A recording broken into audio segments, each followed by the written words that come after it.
My name is Paul Navarre. For those of you who don't know me, I am a longtime member of St. Andrew. I'm also a member of the adult education team here at St. Andrew. Our team works to make sure that we have adult education programs throughout the year. And for the last 5 or 6 years, I've taught a class, usually once a year, ranging on topics from Christian reformers to Hildegard von Bingen to humor in the Bible, just whatever comes to mind for me. I really appreciate St. Andrew and the space that they give me to art, and architecture. kind of explore new ideas. So I thank you for coming today. Special thanks to the people who are not from the Portland area. My sister is one of them who's on the line, so I'm happy to have her here. You can play a little game and try to figure out who my sister is. That might be fun. But anyway, thank you. One of the nice things about a Zoom meeting is that we can have people from outside of the area, and I know there's a few people who are from more distant places. So thank you for coming. This is my first time teaching via Zoom, so bear with me if we have a few rough spots. So this is a little bit of a new experience. We generally find that it works best for you to mute your microphone until you want to say something. That just helps keep any extraneous noises from pets or toddlers or spouses or anybody else to a minimum. But when I teach in person, I really do appreciate questions and comments at any time. So feel free to unmute yourself, charge ahead with any questions or comments, and we'll see if we can't make that work. You can also type a message in the little chat box, and that should pop up for me, and I can see that. When you do a chat, you can select whether you want everyone to see it or if you want to direct it just to me. So that's another option you can use. On the screen, you can see my email address. I always appreciate feedback or criticisms or comments or anything that comes to mind, so feel free to drop me an email. I won't see that during the class, but I'll see that afterward. So this class is 4 weeks, 4 consecutive weeks starting today. There is no penalty for missing anything. It's not, there's a little bit of a sequence to it, but it's not a big, huge problem if you need to miss one or what have you. But the nice thing is that we are going to have these posted on the website.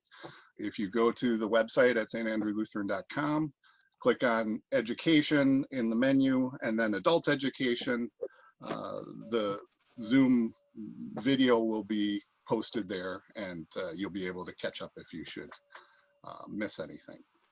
So I think that's kind of the main stuff out of the way. The other thing I'll try to do is just make some pauses for questions, just to make sure that we don't kind of steamroll over ideas that people have.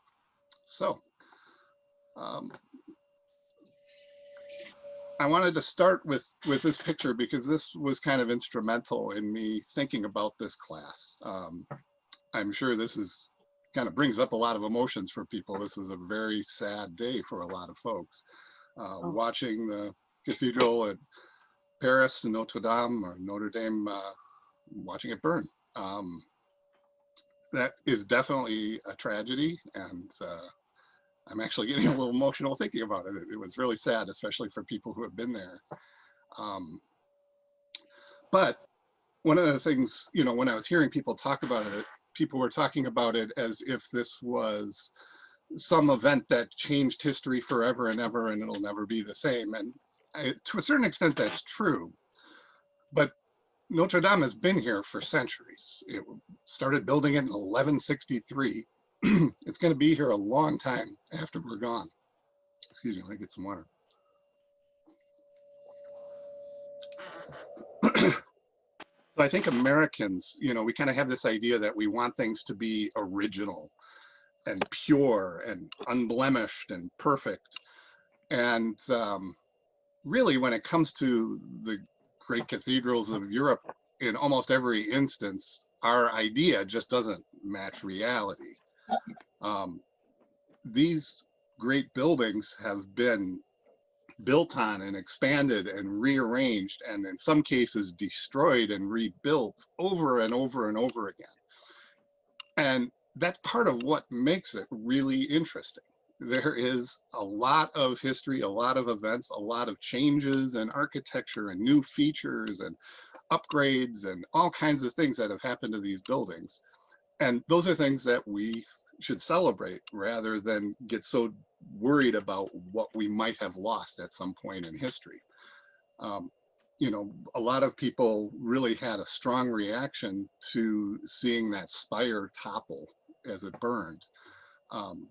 But that spire was built in 1844. So that was built 700 years after building the original building started. So yes, it was a loss, but it wasn't like we lost this original piece of this structure. It was something that was added on well after the fact. And so no matter how they rebuild Notre Dame, whether it looks very similar to how those of us who have visited in the past remember it, or whether it looks different or whatever, it's just another piece of its long history. Another little point of fact, in 1793, religion was banned. They're part of the French Revolution. And they used this building as a warehouse. You know, again, just another piece of that history that we don't think about when we go in there and feel this holy space. We'll probably talk more about Notre Dame in another session, but I just wanted to make the point that, you know, 150 years from now, nobody's going to be mourning what happened with that fire. It will just be this another little blip in its long history.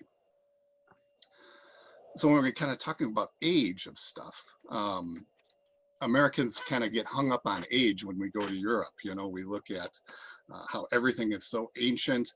And this isn't a church, of course. This is Neuschwanstein in Bavaria.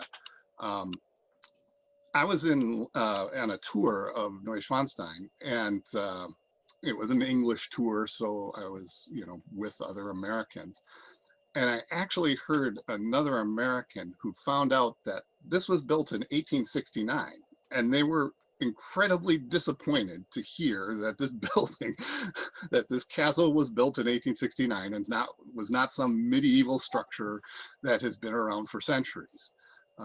You know, as a matter of fact, the oldest church in Portland, this is the Oaks Pioneer Church in the Selwood district of Portland. This is older than Neuschwanstein. And so these folks who are on this tour were disappointed. Imagine being in this place and being disappointed. So one of the things that I want you to do is when we go into a church, whether that's a church in Europe, a grand cathedral, or a humble chapel here in the United States, appreciate what's there and don't worry about what's not there. You know, look out for the little details. There are so many details. You know, sometimes when you walk into a big cathedral or just a big church in the United States, we almost get overwhelmed. There's so much to see, and our brain kind of shuts down a little bit. And it's often those little details that are the most interesting. Look at the history. The history of these churches is often, you know, not front and center. But in so many cases, there are really interesting things that have happened in these churches. These churches have been places where wars have ended, where, you know, people like Martin Luther have done, you know, incredibly important things. There's a lot going on, and sometimes you have to really seek out the history. Learn about the art. A lot of churches, especially in Europe, have collections that would make any museum jealous. And sometimes these incredible works of art are just sitting in a little niche off to the side with a tiny little sign. And so you have to take a little effort to look at what these things are and who built them and why they built them and why these pieces of art are important. Find out what makes buildings special. Ask questions. One of the things that I found having traveled through Europe and whatnot is that the people who are taking the tickets or you know, cleaning up or whatever, they love their places and they love to have people ask questions about them. So find out why this is an interesting place, and you'll get some really surprising answers, things you won't find in a tour book. And seek out the stories. Every place has wonderful stories. And so I'd like to just share a story. I know a lot of you know this already, but some of you don't. So I will tell a story about St. Andrew. So this is a picture of St. Andrew. What you see in the foreground there is our fellowship hall. And so before uh, the original structure of the church was a self-standing church that was where the fellowship hall now currently is. Eventually, we outgrew the original structure, and our current sanctuary was built on kind of as an addition, and we used the old sanctuary as our fellowship hall. Then eventually classrooms were added on. Lots of things were done to try to make it more functional. And I don't know what it's been now, 8-9 years ago, the congregation decided that the fellowship hall was not meeting our needs, and we needed to create a larger fellowship hall with new classrooms that didn't leak water and didn't have mold growing in it. And so we tore down the original church that was on this property and built the current fellowship hall, built a chapel, built new classrooms. And that's not the story. The story I wanted to tell is about the floor of the original church. So members of our congregation painstakingly removed the floor, refinished it, resurfaced it, and then laid that floor in our new chapel.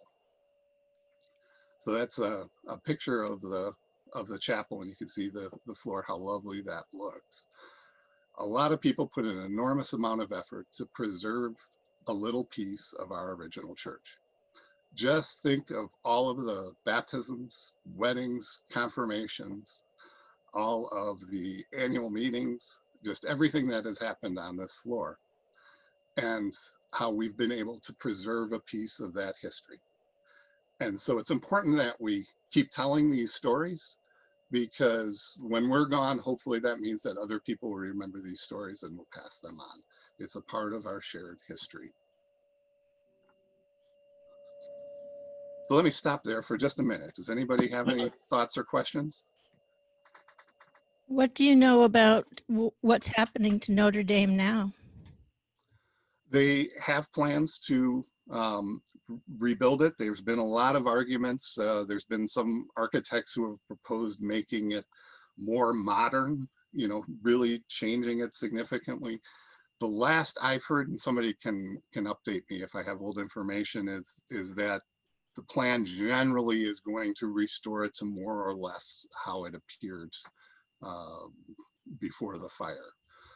So I think that's where the momentum is lying, and they're working on that. Does anybody have any different information on that? Okay, I guess I get Paul, yeah. I wanted to say, oh, go ahead, Peggy. Well, that's what I hear, is they're going to try to do it as original as possible. They're having a lot of trouble with lead poisoning, with the toxic lead dust on everything. Right, So, right. That might influence what happens, but anyway, that's all I was going to say. Thank you, Penny. Paul, I just want to make a comment about the chapel just quickly. We had the floor and the room, but there are quite a few stories, and I'm not going to go into all the stories right now, about the furniture that's in there. We worked with an artist named Greg Lewis, and over time, people donated in there. The stained glass is also from the original sanctuary that's in the window in there. And Paul, you didn't say it, but the altar in there is in memory of Paul's mother, and so that was how that came in. So it's really an interesting story, another story for another day, perhaps, but the story behind all the pieces of furniture that helped us furnish the chapel. Thank you, Mark. Yeah. Any other thoughts or comments? All right, so let's keep moving on here. So I wanted to talk before we kind of get into individual churches, just the concept of why we worship in churches. That may seem like an obvious answer, but it really isn't. You know, in modern days, we could just worship in the community room of a shopping mall. I mean, there's nothing wrong with that. Churches do that. It's not a strange thing, or in the conference room of a hotel or something like that. But I think it's fair to say that pretty much every modern congregation either worships in a church building or is striving to get their own building. That's just kind of a typical thing. If we go back to the old parts of the Old Testament, there wasn't a church or a temple. People would just build an altar where they were, make a sacrifice, and that was, you know, one of the main ways that they worship God. This is a painting of Noah offering a sacrifice by Joseph Anton Koch, Austrian, from 1814. And so, you know, it wasn't until we got to the first temple that we really thought about having a structure, a permanent structure to worship God. This is the first temple, Solomon's temple. One of those little dirty secrets that I always like to throw in is that not every historian actually agrees that this even existed. But we're going to follow the Bible and know that it existed. If you look at a diagram of what it would have been like, you have a vestibule, so an entryway, then the holy place, and then the Holy of Holies. And one of the things that's kind of interesting is we've tended to follow that same progression. If you think about it, you're kind of getting holier the farther in that you enter into the building. If we take a look at an early church floor plan, this is a Byzantine church building. Byzantine being Byzantium, which was the Eastern Holy Roman Empire. Holy roly. Yeah, sorry. With Constantinople as the head, which is now Istanbul. But if you look at this, there is, don't get too hung up on some of the terminology, because we tend to use terminology in different ways these days. But here they have a narthex. Then they have the main part, what we might call our sanctuary today, but they're calling the nave. And then what they call the sanctuary here, we might think of as a sacristy, you know, so where they prepared communion. And so it's that same kind of progression where the deeper you get in, the more kind of holy it feels. And even if you think of St. Andrew, it's not all that different, right? We have our narthex. That's where people come and they take off their coats and they talk about the weather and sports and whatever people are into. And then you have our sanctuary area where people tend to focus on the worship service and get a little more calm. We have our altar area. And I don't know if it's just the way I grew up, but you know, when I approach the altar, I feel something different. I feel like, okay, this is serious. I'm concentrating on worship as I approach the altar. And if I have to actually go onto the altar, whether I'm assisting or for some other reason, I feel something. I feel like this is not where everybody normally is. We even have a little sacristy where we prepare communion, where the robes are kept, and so the pastors kind of prepare for the service. We don't have any particular rules about who can go back there, but I'd be willing to wager that a pretty significant number of people who worship at St. Andrew every Sunday have never been back there. Not because it's especially super holy or anything, but it's just kind of that tradition we have of, you know, the further you go in, the fewer people go back there.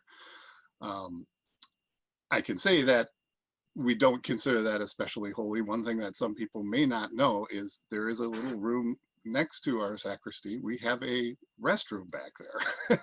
I'm not 100% sure what the original architects were thinking, but we're under strict instructions not to use that restroom during a service. We would hate to have a mighty fortress as our God punctuated with a rather unfortunate acoustic attribute there. But, you know, churches, we can trace our general design and feeling all the way back to, you know, Jewish temples of the people of Israel. So let me stop there for just a minute. Any other thoughts or questions? There's one in the chat. Yeah, Oh, thank you. I wonder why that didn't pop up. it's mine, Paul. This is Lloyd. Is this the temple that was destroyed in 79 AD and the temple that Jesus said that was destroyed? That's correct. Yes, that was the first temple that was destroyed. Then a second temple was built. That we definitely have very strong proof existed. The second one for sure. And the second one was eventually destroyed. You know, I don't want to get too far off the track, but you know, that the fact that the temple was destroyed is one of the reasons that modern day Jews are not as oriented around the building as perhaps Christians are. Modern day Judaism is largely rabbinical. It kind of focuses on the rabbi and the teacher and not as much on the building, especially one central building, because the Jews had to kind of disperse the Jewish diaspora. And so, you know, focusing on one building wasn't possible anymore, even though that's what it had started as. The structure of a church where the holier space is further away from the door is almost inevitable, because if the holiest space were to be right inside the door, then as people came in, they would have to be reverent immediately. And it's just not in our nature to do that. It's in our nature to chat and take off our coat and talk about the weather and sports before we proceed to our worship service. So it almost has to be that way. That's very true. It's interesting that some churches, some denominations, you know, to this day take it, you know, more seriously than others. You'll see some churches in Europe that have gates in front of certain parts as you go further in. So they actively restrict certain people from going any further. But certainly from a practical standpoint, it's absolutely right that it makes sense to have it be further in, to be more holy. But again, you know, we take those things for granted, but somebody had to put some thought into it and they were good thoughts. So they've, you know, 2,000 years later, here we are. Yeah, Peggy. Yeah.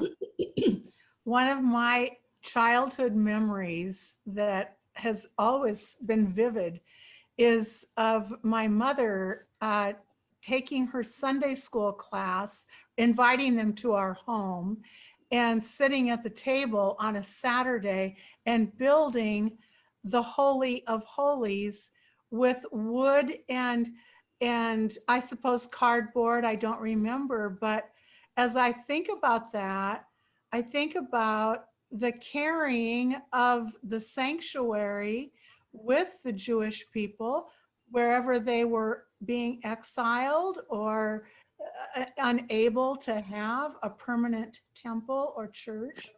And that memory of building that Holy of Holies that they carried with them has always stuck in my mind. Yeah. Well, and you know, by necessity, it became less about the place, you know, and more about the Torah and more about the teachers and whatnot. Yeah, I mean, we can't underestimate what the loss of that space did for those people, and we still feel the effects of that today in the Jewish community, for sure. Paul, Yes. I now I'm wondering where I heard it or read it, but that there were synagogues in all the small towns or all the towns, but only one temple, and that temple was in Jerusalem and in Christ's day, and that was the only place that lambs could be slaughtered was at the temple. Exactly. So you had to bring your, either buy a lamb there, which is what a lot of people did, or bring your lamb to the temple. They didn't slaughter the lambs in the synagogues. And I don't really know the difference between what a synagogue does and except for knowing that about the temple. Yeah, I mean, I think today, somebody can correct me if I'm wrong, but I think today they're pretty interchangeable, the terms. But for Old Testament Jews, the temple was, the central focus of the religion. And not everybody could be in Jerusalem. So they could still worship, but it was expected that you would go to the temple to do many of the rites of the faith, for sure. Okay, well, I'm going to continue on here. So when we go to the New Testament, then we start getting actual what we'll call Christian churches. The first ones were in houses, and this is a illustration of a rather fancy house where a church service is being held. The first purpose-built churches started being built in around the year 250. They didn't last very long, however, because Diocletian became the Roman ruler. And he started a persecution in 303. It wasn't the only persecution of Christians, but it's probably the one that we have the most kind of baggage associated with it. To whatever extent Christians were thrown to the lions, that maybe has been overblown quite a bit, but to whatever extent that type of thing happened, you're probably thinking of the Diocletian persecution. What's certainly without a doubt is that many purpose-built churches were destroyed during that time. It wasn't too long after that, though, that Constantine the Great became emperor. And there's a little bit of debate about historians as to whether he truly converted or not.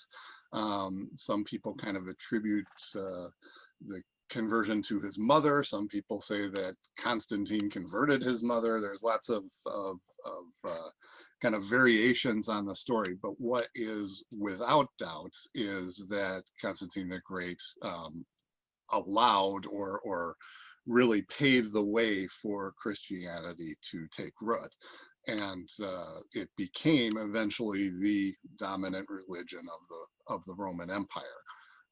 So to what extent Constantine was directly responsible for that, we aren't 100% sure, but certainly this was when the tide turned.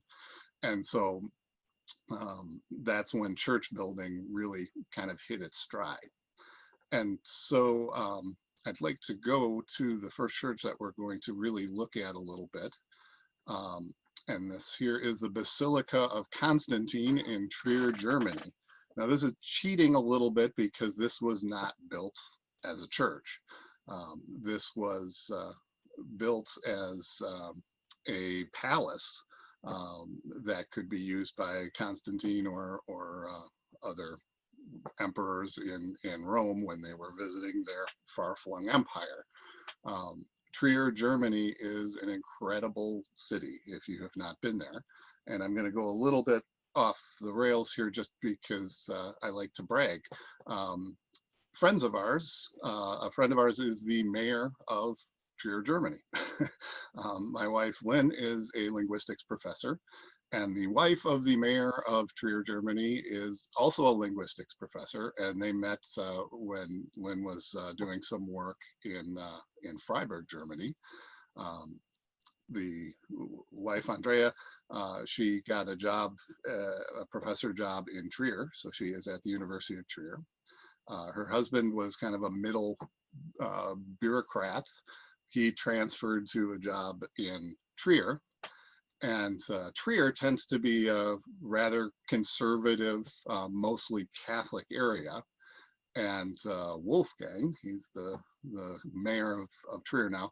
He is SDP, socialist Democrat, and so he was asked if he would be kind of the offering to run against the conservative, who was almost certain to win. The conservative was definitely the huge favorite, and but it turns out that our friend Wolfgang is very good at politics and very good at making friends, and he was somehow elected. And so when we were able to visit a few years ago, we got to stay with the mayor of Trier, and we got a tour of Trier from the wife of the mayor. It's really fun touring with the wife of the mayor because she comes out with this huge stack of key cards and key fobs and whatnot. And so the mayor and the wife of the mayor get to park in any parking garage in Trier. So we could just drive right to whatever parking lot was most convenient and wave the card and get in, and all the keys to all the public buildings. So if a shortcut was through a building, we could just walk right through. And then the other interesting thing is that this, what is now a church, they are actually members of it. So their daughter was confirmed in this church. So a little bit about this church. We'll take a look at the inside.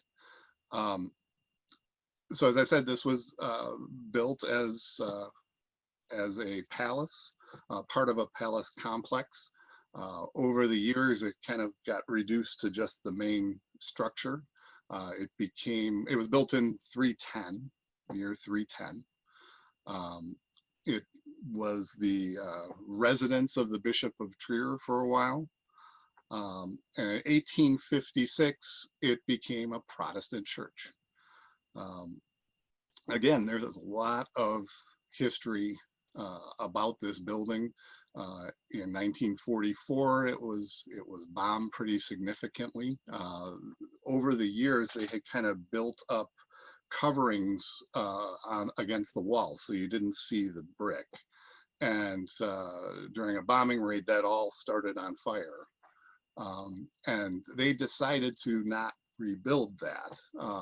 And so the appearance is probably a little bit more in the direction of what it might have looked like all the way back into Roman times. This is the largest hall that still exists from antiquity. So there is no larger Roman or Greek space that exists than this one. And so you can go to Trier and you can visit this space.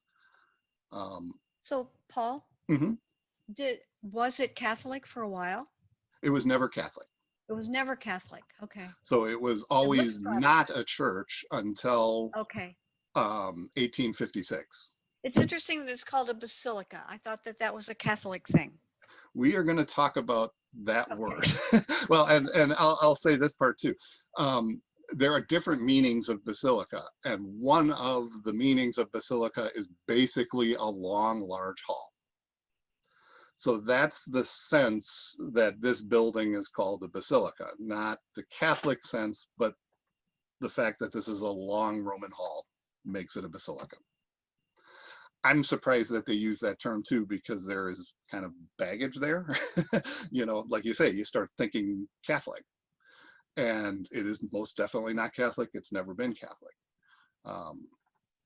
But you know, this is a really interesting building to visit because you just don't see anything like this anywhere else. Not completely true, but it's whoops, sorry, I bumped my thing there. Hey, Paul. Sorry. You Okay. said that church was built in Trier in 310, That's correct. but it was never. So it became Protestant in the 19th century. What was it prior if it wasn't Roman Catholic? So They did use it as a Roman Catholic residence, so a residence for the Archbishop.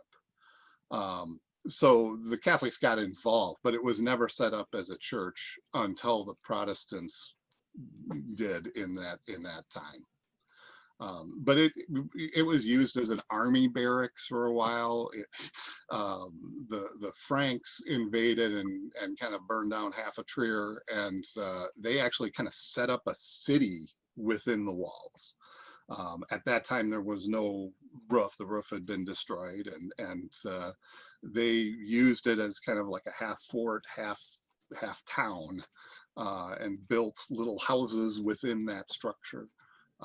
There's just so much that happened over the years, but it was never considered a church until they just decided the Protestants need a building.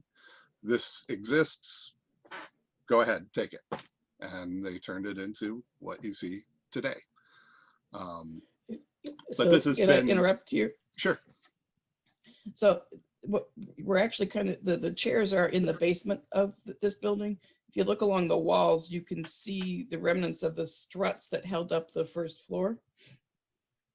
And Yeah, so so this was this- actually a 2-story building that was used then as a so if you imagine, a floor above this and then room partitions, it may look more like a palace and less like a church. Exactly. Yeah. Paul, Yeah.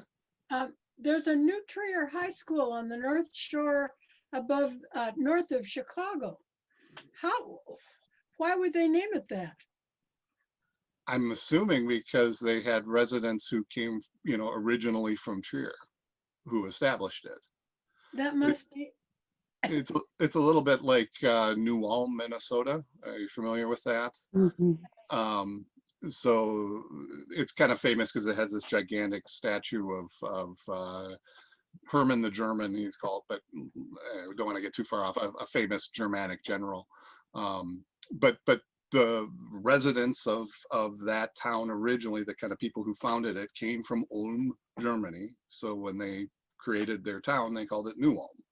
well, that might be it. It's not in a town called Trier, but it's New Trier. So, Yeah. okay, sorry. Here I No, go. no problem.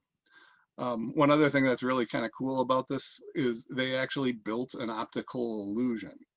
The windows get smaller as you go to the back of the church. So that gives you an impression that it's longer than it actually is.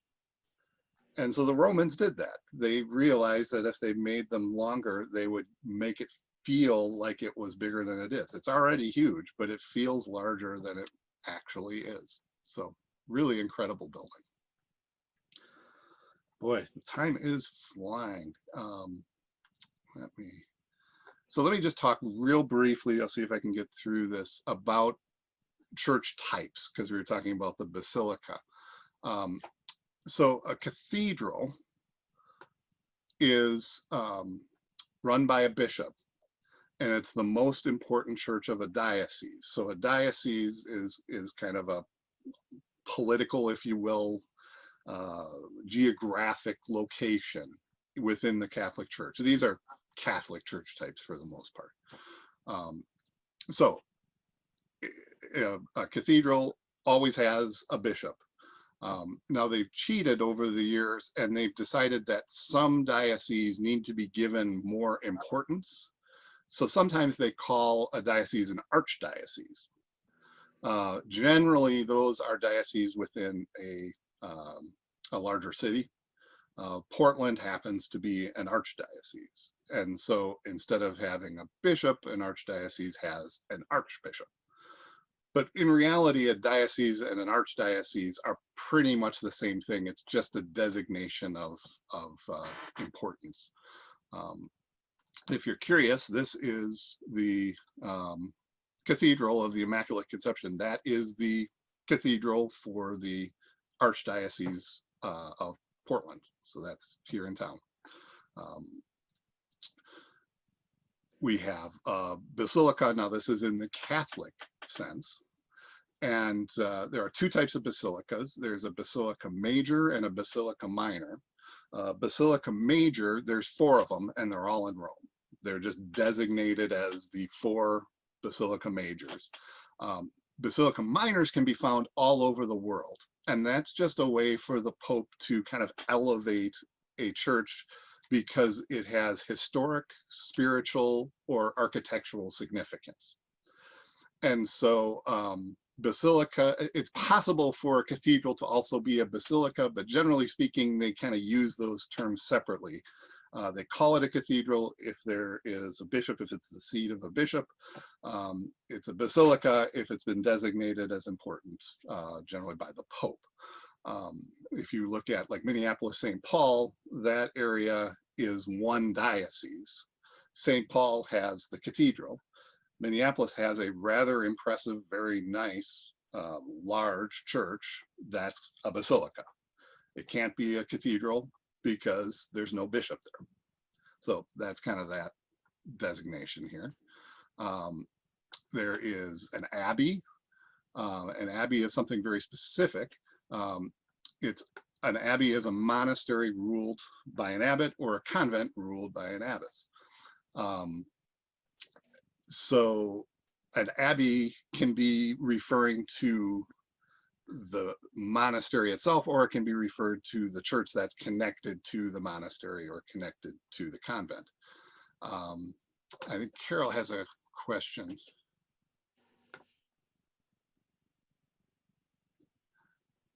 Are you there, Carol?